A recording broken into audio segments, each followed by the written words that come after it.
Bueno, entonces me quedé en esta parte de la organización cuando llegan a Chilpancingo, bueno, en Cuautla, ¿verdad? El sitio de Cuautla. Bueno, aquí ya lo está esperando el ejército realista y pasan 73 días, imagínense 73 días luchando estos dos ejércitos, el de Morelos y el ejército realista. Durante 73 días hay momentos en que se quedan sin agua y sin alimentos. Entonces, el ejército realista que estaba comandado con Iturbide, de alguna manera dicen, la verdad es de que me sorprende la valentía que tiene este ejército para soportar durante 73 días este sitio, esta lucha, ¿no? Entonces, bueno, cuando ya Morelos llega a la Ciudad de México, es detenido el 22 de diciembre de 1815, es llevado a Ecatepec y ahí lo fusilan. De hecho, bueno, sus restos no están ahí, están en bueno, en el Ángel de la Independencia, pero sí hay un pequeño museo, no lo conozco, pero está un pequeño museo ahí en Ecatepec, en donde te relata la historia de Morelos cuando llegó a este sitio. También fue excomulgado por la iglesia, también hacen un juicio, y él lo único que pide, o sea, él dice, sí, ya, o sea, yo soy el culpable, o sea, ya ni para qué le hagan, yo soy culpable. Entonces, él firma su declaración en donde él asume la culpa, porque lo tratan de traidor y demás, y lo único que pide para él, después de ser fusilado, que su cuerpo no sea exhibido, que tenga santa sepultura, porque finalmente pues él es un sacerdote, ¿no? Que también tiene hijos. Él tiene un hijo que se llama Juan Nepomuceno, que después va en la historia a salir. Después se las cuento porque no es ahorita, sino es años posteriores a esta parte. Pero bueno, entonces ya terminamos con esta parte de la organización y sigue otra etapa que es la resistencia. Y esta es la etapa más grande, más dura, más pesada del movimiento de independencia, porque dura 6 años. De 1815, con la muerte de Morelos, hasta 1821, que se firma la Carta de Independencia de México, pero no está oficialmente aceptado por España. ¿Dónde se firma esta carta? Ustedes conocen perfectamente bien este lugar y se los voy nada más a decir así rápido y ustedes en su mente lo van a tener aquí. Está en la calle de Madero, ahí en el centro, está la tienda de esta española, ¿no? Es Sara, y enfrente, o sea, está Madero, donde no pasan autos, está Isabela Católica, y enfrente está Sara, y enfrentito hay una iglesia. Esa iglesia se llama la Iglesia de la Profesa, y es muy importante. Ahí se firmó esta Carta de Independencia, y ahí tienen los restos de Iturbide. Por eso es muy famosa esta iglesia. ¿Ya ubicaron en dónde está exactamente o no?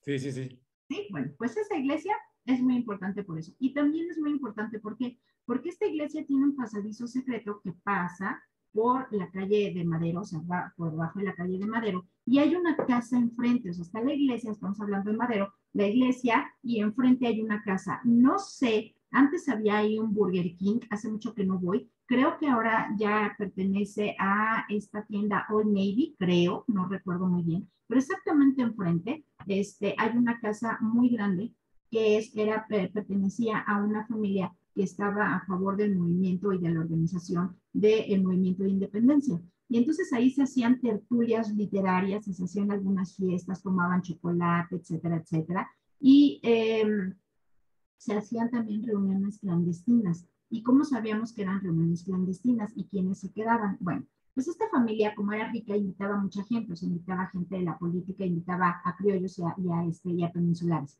Entonces, cuando ya se terminaba como que la reunión, algunos se quedaban en la iglesia, ¿no? O sea, se iban y se metían por la iglesia, porque algunos sacerdotes también estaban a favor de esto, entonces se metían por debajo de este lugar, y cuando ya se iba toda la gente que no era del movimiento, alguno de los sirvientes iba y les tocaba en la sacristía y les decía ya, y entonces se pasaban de la iglesia hacia esta casa, ¿no? Entonces era algo bastante digamos como que chistoso porque nadie sabía que estaban ahí. Entonces al final pues volvían a irse y decían, no, pues es que venimos acá con el sacerdote, ¿no? Acá nos invitó una copita de vino. Y nadie sabía que en esa casa pues hacían obviamente este movimiento ¿cómo se llama? Clandestino. Entonces ahí abajo también, en ese pasillito, por decirlo de esa manera, pues estaban armas, estaban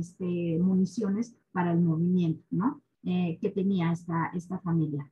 Y bueno, ya en esta parte de la consumación, ya la nueva etapa de la consumación es obviamente con la promulgación del Plan de Iguala, que esta es como que nuestra primera constitución, que es el Plan de Iguala el 24 de febrero de 1821, hasta la entrada del ejército trigarante igual el 27 de septiembre de 1821. Entonces, esta etapa de la consumación es desde febrero, marzo, abril, mayo, junio, julio, agosto, septiembre. Dura 8 meses esta etapa hasta la consumación de la independencia. ¿Y cómo es la consumación de la independencia? Bueno, se hace por medio de unos tratados, los tratados de Córdoba, cuando el último virrey de la Nueva España, don Juan O'Donojú, antes de zarpar en un barco ahí en Veracruz hacia España, él firma estos tratados de Córdoba y se celebra con, lo firma Juan O'Donojú y Agustín de Iturbide, donde se reconoce ahora sí ya oficialmente la independencia de México. Pero aquí ya vamos a empezar con, obviamente, se me olvidaba, hay un español muy importante en la historia de nuestro país que para los españoles es un traidor a la patria. ¿Saben de quién hablo o no? ¿De Guadalupe Victoria? No, ese es mexicano. No, hay un español. Bueno, se los voy a decir. Era Francisco Javier Mina. Él era parte del ejército realista, del ejército sí, realista, pero él combate junto con Iturbide, pero en 1819 decide pasarse al lado de la guerrilla con Vicente Guerrero. Esta guerrilla es la última guerrilla del movimiento de independencia. Guerrero tiene una historia, él es del estado de Guerrero, de Tixtla. Tixtla es ahora un lugar importante porque bueno, está lo que se le llama la zona de la sierra o la zona, la tierra caliente en Guerrero. Él es de origen mestizo con, bueno, indígena más bien, con algún pariente que tiene lejano africano. Ajá. Por eso era chino moreno, ¿no? Chino y moreno. Bueno, este señor, Vicente Guerrero, estaba muy joven y él es de origen pobre, es de Tixtla, pero combate en esta lucha por la independencia y llega a tener un alto grado, pero cuando lo van a atrapar, él ya muere como a los 44 años, 45 años, pero ya para ese entonces ya parece un anciano porque pues pues el trayecto que tiene en su vida, ¿no? Combatiendo. Y sufre también de una enfermedad que nosotros la conocemos como el mal del pinto, él sufre de vitiligo. Y aquí hay una parte importante en la historia. No sé si ustedes recordarán el abrazo de Acatempan, que se dan obviamente, Iturbide y Guerrero para hacer la unión del ejército trigarante. ¿Sí se acuerdan de esta parte de la historia en donde los libros de la primaria nos muestra a un Iturbide y a un Guerrero que se están abrazando? ¿Sí se acuerdan o no? Sí, sí, sí.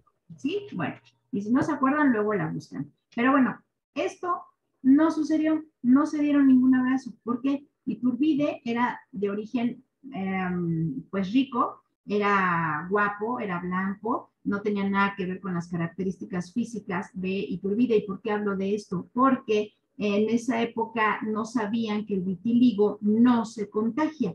Y entonces hay un relato ahí en ese libro, Eric, ojalá retomes la lectura del libro de la parte de la Güera Rodríguez, en donde Iturbide, que es amante de la Güera, le dice, pues voy a tener que ir con Guerrero a platicar, a ver qué hacemos, porque ya esta guerrilla ya no puede existir, ya tengo que hacer una unión con este Guerrero. Y entonces la Güera Rodríguez le dice, ay, ¿a poco sí? O sea, con sí está bien feo. O sea, estaban hablando de lo físico, ¿no? O sea, racistas los dos. ¿Y a poco sí vas a hacer un pacto con ese hombre tan feo? Pues sí, porque ya es lo último que queda. Ok, se va Iturbide, llega allá a Catempan y nunca se dan un abrazo, jamás en la vida. Llega, se saluda, etcétera, etcétera, firman eso, ahí nos vemos, ¿no? Ya el ejército trigarante, entra triunfante de la Ciudad de México y demás. Cuando ella viene, Iturbide, la abuela Rodríguez le está preparando su baño, porque pues obviamente llega todo sudado de todo el trajín del camino y demás. Llega y cuando está allá en la bañera, Iturbide le cuenta, pues cuéntame, ¿qué tal te fue? Le dice, pues, ¿tú crees? Dice, ¿y sí le diste un abrazo? O sea, sí, lo saludaste. Dice, ¿tú crees que yo le iba a dar un abrazo a Guerrero? No, guácala, si tiene mal del pinto, ¿cómo crees que yo le voy a dar un abrazo? No, nada más firmamos y ya le cuenta, le relata lo que pasa, ¿no? Entonces, bueno, te da la idea de que eran racistas los dos y pues obviamente ese abrazo de Acatempan nunca sucedió por esa razón. Sí firmaron, pero no se dieron ningún abrazo. Entonces, bueno, ya pasó esto y entonces es cuando Iturbide le dice a ¿cómo se llama? Bueno, él decide imponerse como el emperador, pero no se impone como tal, sino que la abuela Rodríguez le ayuda a vender esta idea de que él era la mejor opción. Pero la abuela Rodríguez aquí tiene una historia bien trágica. Ella ya se hacía emperatriz de México, ya se hacía así como que los grandes bailes y todo eso, viviendo en un lugar, pues en un palacio y demás. Nada. Que cuando dicen, ya compran la idea, dicen, perfecto, sí, Iturbide va a ser, ok, lo aceptamos.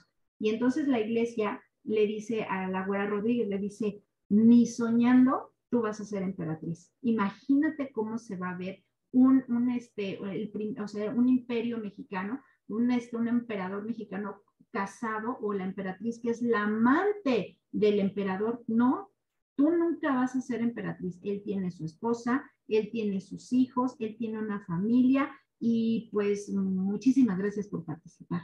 Y entonces la abuela Rodríguez se queda así trabada del coraje. Y entonces cuando van a coronar ya a Iturbide ahí en la catedral de Metropolitana, todo estaba así como que lo habían hecho al vapor, la verdad, lo hicieron como al vapor y la gente pues se daba cuenta, ¿no? Pero bueno, cuando ya pasa la carroza con Iturbide y su familia, hacen una pausa ahí en la casa de la abuela Rodríguez y la abuela Rodríguez no sale. O sea, ella no sale.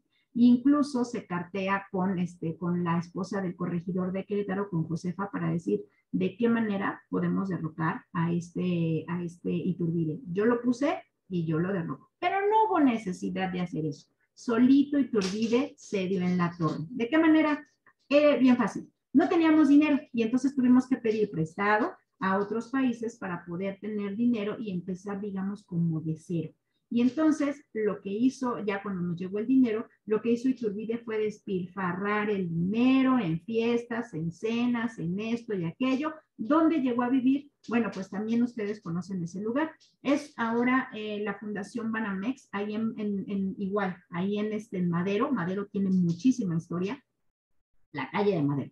Tiene mucha historia, porque ahí está esta Fundación Banamex, que es ahora un museo, es el Palacio de Iturbide. Ahí es donde llegó a vivir. Él no llegó al Castillo Chapultepec, ni nada, o sea, no, nada.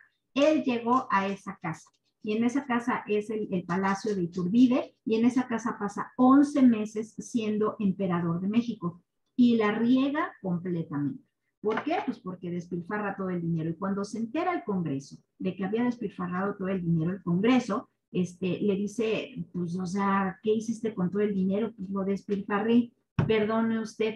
Y entonces el Congreso le dice, no, o sea, no te pusimos aquí porque te vayas o sea, para despilfarrar el dinero, sino para crear una nueva nación. Y entonces él se enoja, porque era también así tipo jarrito de Tlaquepaque, que todo le molestaba, y entonces dice, su Congreso, esos de allá atrás se me deshacen, y entonces deshace todo el Congreso. Se entera Santana se entera de esta situación y dice, a ver, ¿qué fue lo que dijo el emperador?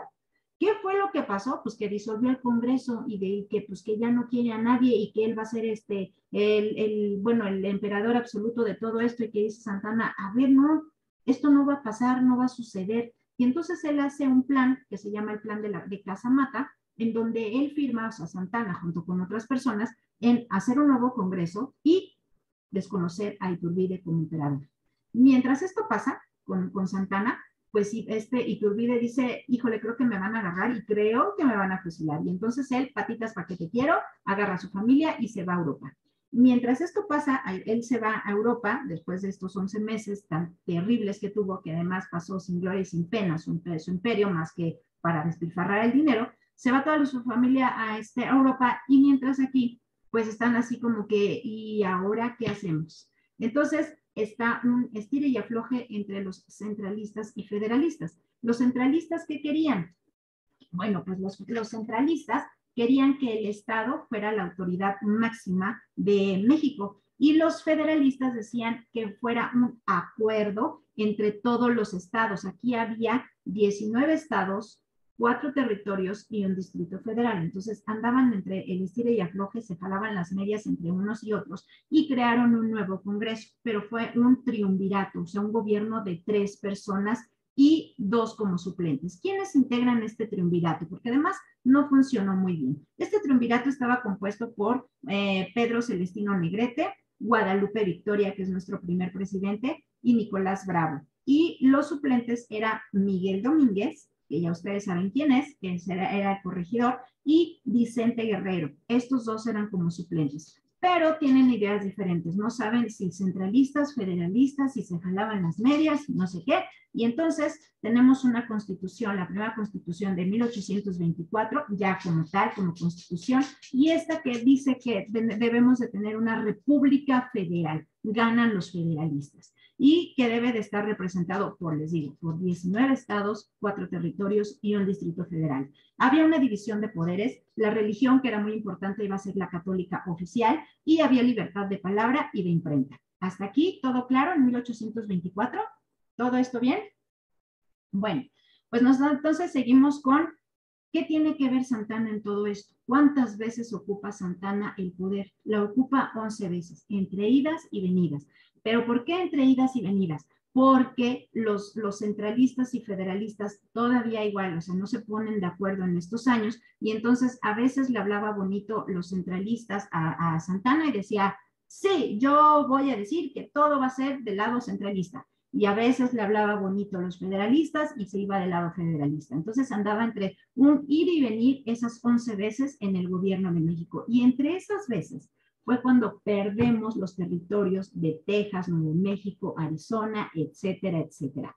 Todos le atribuyen a que el pobre de Santana era el culpable de haber vendido esos territorios. No, realmente no fue él no fue. Él era muy ansioso, y ahorita les voy a contar de qué manera era ansioso. Él, cuando empezaba a tener esos momentos de ansiedad y de estrés, él decía como que ahorita vengo, y se iba corriendo a su hacienda en el estado de Veracruz. Tiene una hacienda hermosa en Córdoba, Veracruz, todavía existe. De hecho, el último de los gobernadores, de los penúltimos gobernadores, a ver si saben quién es este señor que su esposa todavía está allá en Inglaterra. ¿Si saben de quién estoy hablando o no? ¿Duarte? Exacto. Bueno, este señor nos contaron allá, por eso me encanta la historia y es mucho chisme.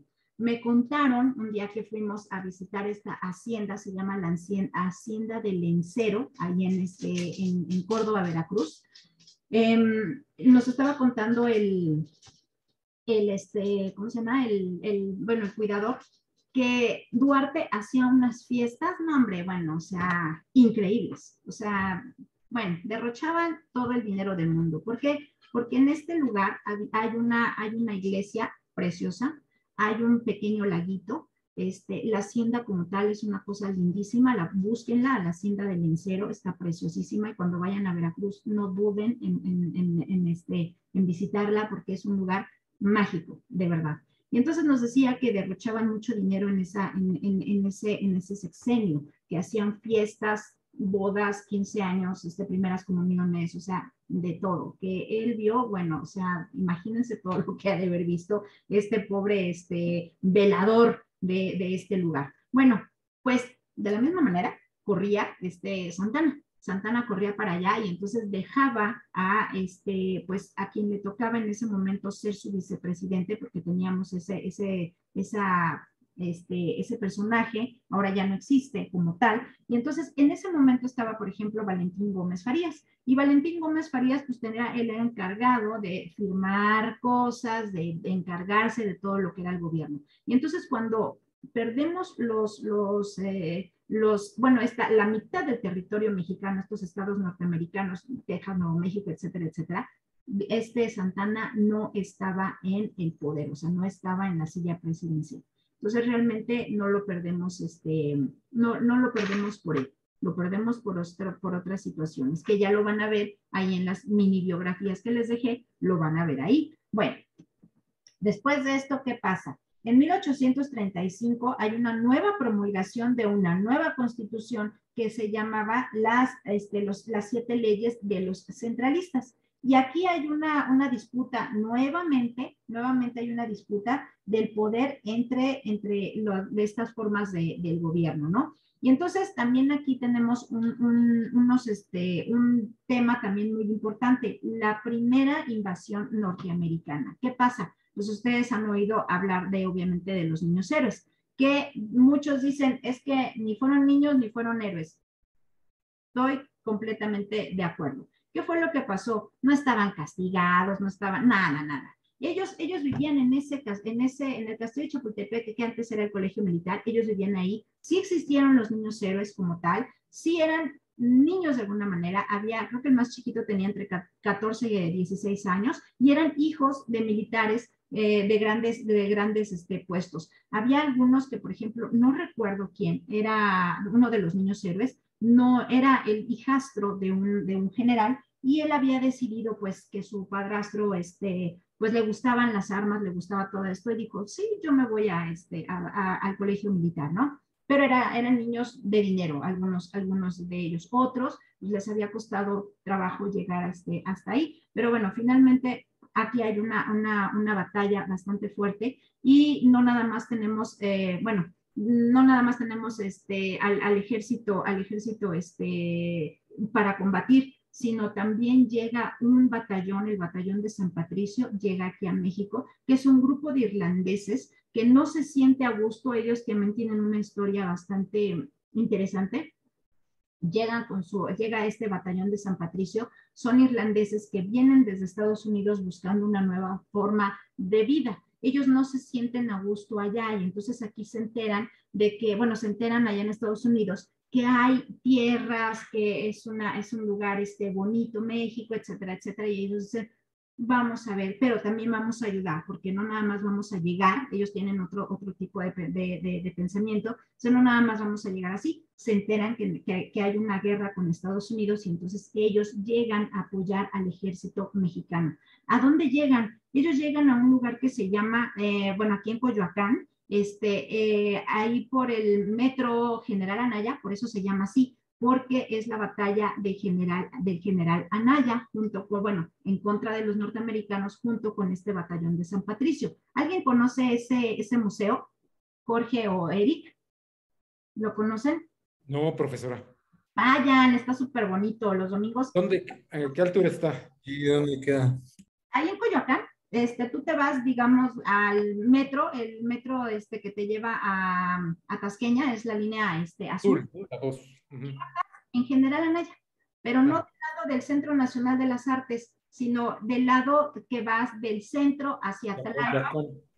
De ese lado te bajas y caminas como 2 cuadras hacia atrás. Cualquier persona te puede decir, de ese lado está el Museo de las Intervenciones, así se llama, Museo de las Intervenciones. Ojalá lo conozcan porque es una belleza. Y además te cuenta también mucha historia. Se llama el Museo de las Intervenciones porque te cuenta la historia de las intervenciones que ha tenido México a lo largo del siglo XIX. Ajá. Y tienen una maqueta grandísima en donde te muestran cómo está el convento, porque antes era un monasterio, y te cuentan cómo fue la batalla con el general Anaya.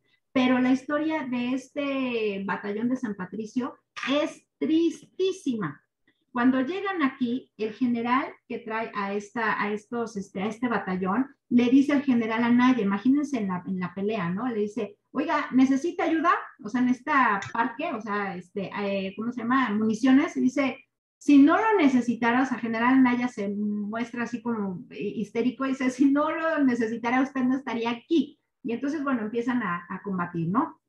Pero el destino de este batallón es terrible. Pierden la batalla y son llevados, todos los sobrevivientes son llevados hacia el castillo de Chapultepec junto con su general del batallón de San Patricio. Y antes de darle muerte al general, los norteamericanos lo obligan a ver cómo van aniquilando a cada uno de los sobrevivientes de este batallón, los ahorcan. Entonces, para él es algo, o sea, súper triste, porque él los trajo pues con una ilusión de tener aquí una nueva vida, de combatir con los mexicanos para tener una calidad de vida diferente, etcétera, etcétera, tener tierras y hacer una vida aquí. Y entonces, bueno, los matan y ahí en ese museo todavía muestran los cañones que se ocuparon en esa guerra, muestran también pues, los impactos de las balas de cañón de otras armas ahí en las paredes que están, bueno, de las paredes de este monasterio, y tienen una placa grandísima con los nombres de cada uno de estos integrantes del batallón. Y cada año se hace ahí para, digamos, como hacerles un homenaje de alguna manera, se hacen los fines de semana algunos conciertos de gaitas, porque mucha gente a veces se pregunta, bueno, ¿y por qué hay gaiteros aquí en este museo? Bueno, esa es la respuesta, porque ahí fue una batalla del batallón de San Patricio que venían de Irlanda.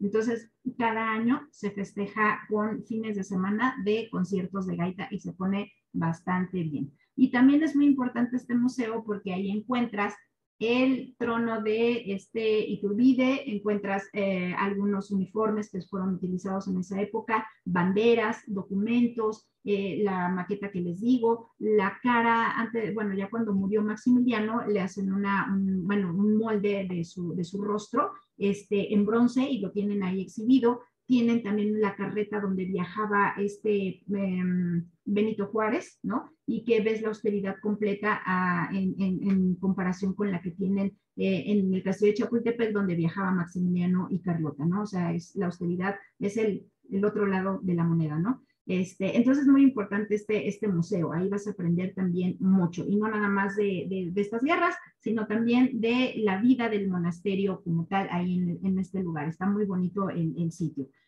Bueno, y bueno, ya tenemos la guerra la guerra de los pasteles, que es una guerra, o sea, la primera intervención francesa aquí en México. ¿Y qué pasa? Pues algo muy rápido. Había, no se me va a acabar todavía el tiempo, ¿no, verdad? Bueno, ahí me avisan, pero creo que no. ¿Hasta aquí me van entendiendo o no? ¿O voy muy rápido? No, yo por mí está bien. ¿Sí? Ok, bueno. Entonces, Yo tengo problemas con la red, pero sé que la guerra de los pasteles inició con un pastelero, ¿no? ajá, o con un pastelero. Igual si se corta, no sé si pueda mandarme el video.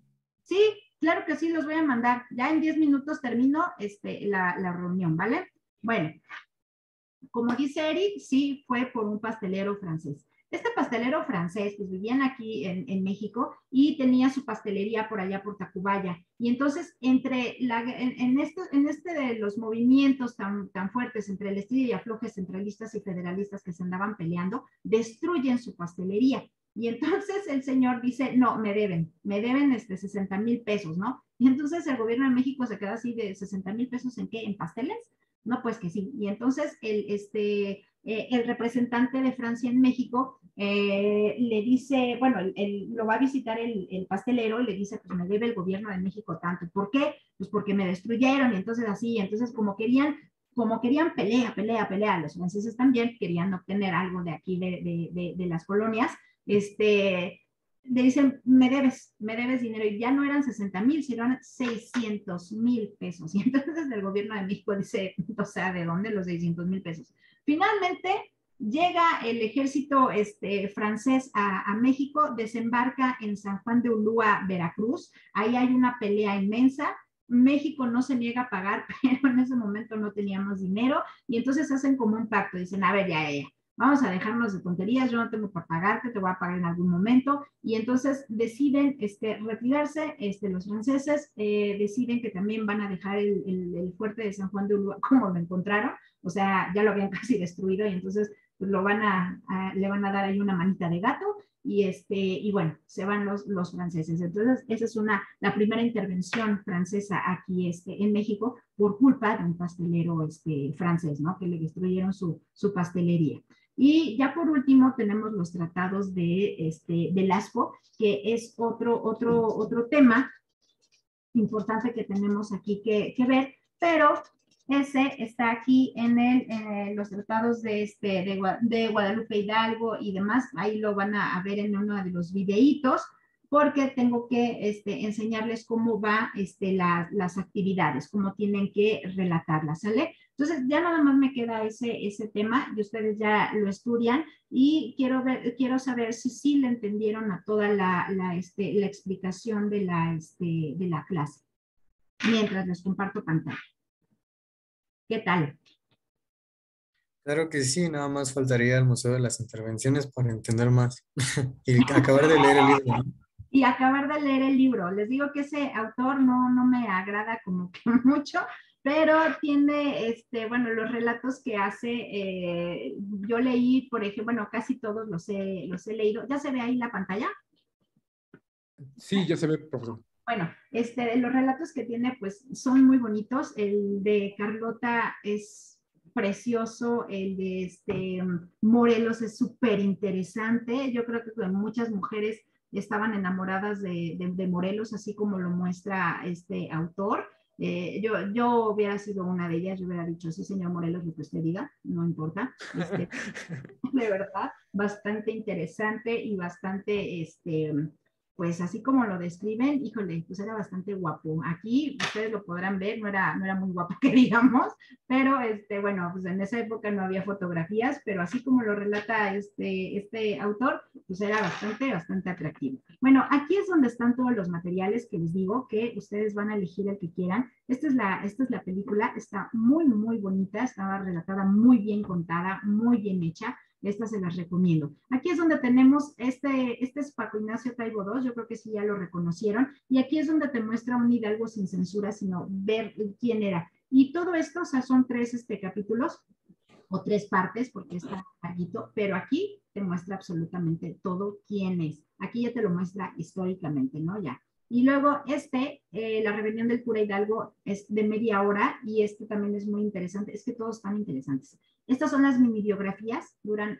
9 minutos. Aquí tenemos la de Vicente Guerrero, la de Iturbide. Aquí esta es muy importante porque vamos a ver de la independencia a la consolidación de la República, todo lo que les conté, y nada más vean hasta el minuto 18. Lo demás se ve en la unidad número 4. O sea, si tú te la quieres aventar, pues ya te la vienes, ¿no? Pero hasta aquí lo importante es hasta el minuto 18. Lo demás ya corresponde a otra unidad.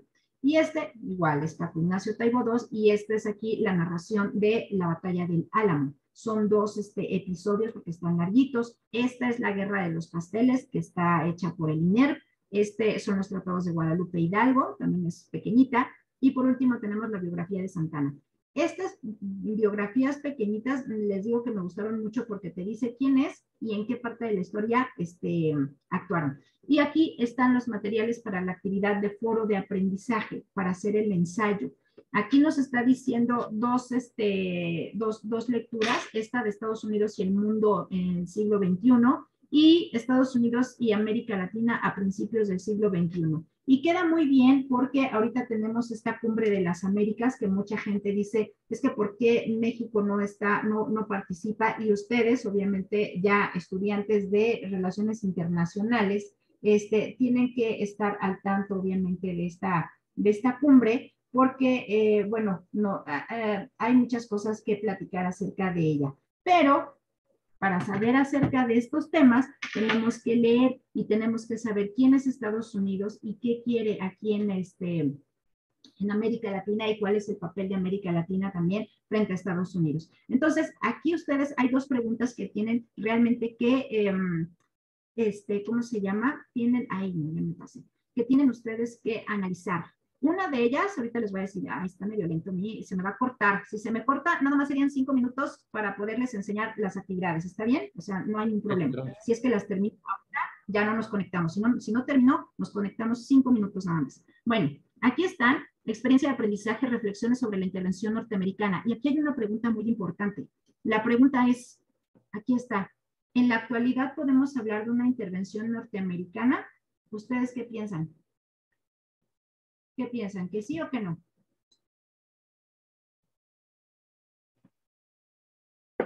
¿Sí tenemos una intervención norteamericana o no? Hablando de todas las empresas que tenemos, norteamericanas. Bueno, si no, ustedes la tienen que contestar. Y para eso, pues obviamente está la lectura, ¿sale? Y luego tenemos ya en el otro, en el foro aquí está. En el foro de reforzamiento también tenemos otra lectura. Aquí les puse esta. La plataforma te da una, pero esta tiene una visión completamente jurídica. Yo te estoy dando otra, la independencia económica. Te estoy dando otras dos. Aquí están. Los retos y perspectivas de la independencia económica mexicana y la interpretación sobre el desarrollo económico del siglo XX. Estas dos te van a ayudar precisamente para eso, para darle respuesta a la pregunta. Es reflexionar acerca de esta pregunta, ¿sale? ¿Podemos considerar a México como una nación independiente, tanto en la toma de decisiones como en la obtención de los insumos que enfrenta esta situación de la emergencia del COVID-19 y por qué, ¿no? Esto es lo que tienen que hacer. ¿Dudas hasta aquí? Porque ya me falta un minutito nada más de las actividades que van a hacer. ¿Dudas, nadie? No, por el momento no, profesora. Ok, en tu caso, Jorge. No, le comentaba que no, profesora, yo estoy ahorita bien. Ok, entonces, esto es lo que van a hacer, ¿sale? Si tiene alguien alguna duda, ya me manda correíto y lo vemos. Si necesitamos hacer un Zoom así rapidísimo de 10 minutos, lo hacemos sin mayor problema. Ok. ¿De acuerdo? ¿Sí? De acuerdo. Bueno, entonces ya se nos fue Eric, pero bueno, yo les mando un abrazo. Muchísimas gracias por estar el día de hoy. Síganse cuidando.